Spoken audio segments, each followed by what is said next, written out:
Hello dear viewers, today we are going to discuss about an important topic of grammar and that's noun. Parts of speech 8 প্রকার এর মধ্যে অন্যতম হলো noun. সম্প্রতি ঢাকা বিশ্ববিদ্যালয়, জাহাঙ্গীরনগর বিশ্ববিদ্যালয়, জগন্নাথ সহ বিভিন্ন পাবলিক ভার্সিটি অ্যাডমিশন টেস্টে কোনো একটি ওয়ার্ড তুলে দিয়ে সেটি কোন পার্টস অফ স্পিচ জানতে চাওয়া হচ্ছে।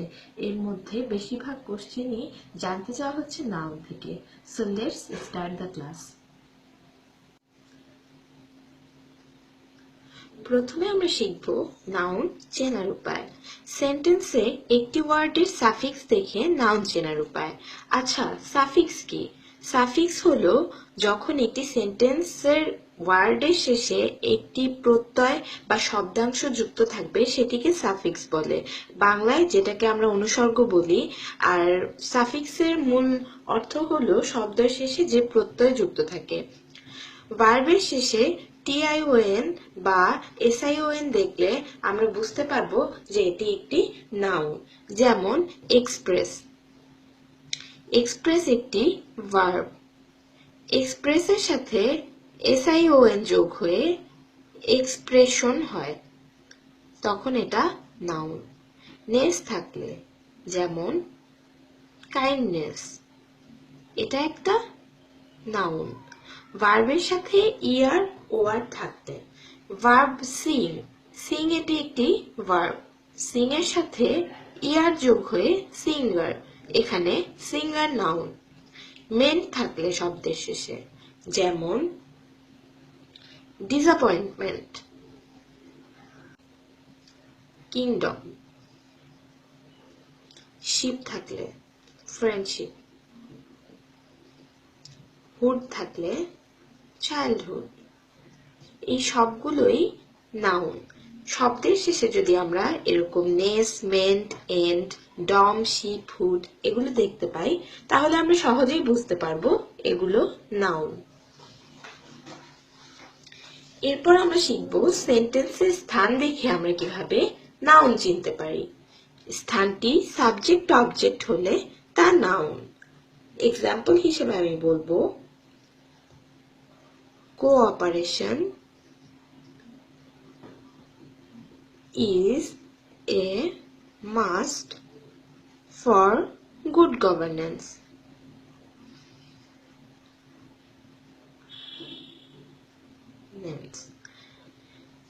এখানে কোঅপারেশন একটি নাউন, পাশাপাশি এখানে কিন্তু গভর্নেন্সটাও একটা নাউন, কারণ স্থানটি সাবজেক্ট অবজেক্ট হলেই তা নাউন। আরেকটা রুলস আছে নাউন চেনার, সেটা হলো জিরান বা পার্টিসিপলের অবজেক্ট হলে তা নাউন। এখানে a walking stick is needed for me. এখানে স্টিক ওয়ার্ডটা একটা নাউন, কজ এখানে জিরান্টের অবজেক্ট স্টিক, তাই এখানে স্টিক ওয়ার্ডটা একটা নাউন। তারপরে প্রিপোজিশনের পরে একটি মাত্র ওয়ার্ড থাকলেও সেটি নাউন। যেমন she is fond of money. এখানে ফন্ড অফ একটি প্রিপোজিশন, আর প্রিপোজিশনের পর একটি মাত্র ওয়ার্ড, আর সেটা হচ্ছে মানি। সো এখানে মানিটাও একটা নাউন। আর্টিকেলের পরে একটি মাত্র ওয়ার্ড থাকলে সেটা নাউন হবে। এক্সাম্পলে আমি লিখব a thing of beauty is joy forever. এখানে a thing of beauty, a একটি আর্টিকেল, এরপর থিং যে ওয়ার্ডটা আছে সেটি নাউন, কারণ এটি আর্টিকেলের পরেই আছে। তারপর দি প্লাস অফ এর মাঝখানে কোনো ওয়ার্ড থাকলে তা নাউন। যেমন the beauty of Mecca charm all.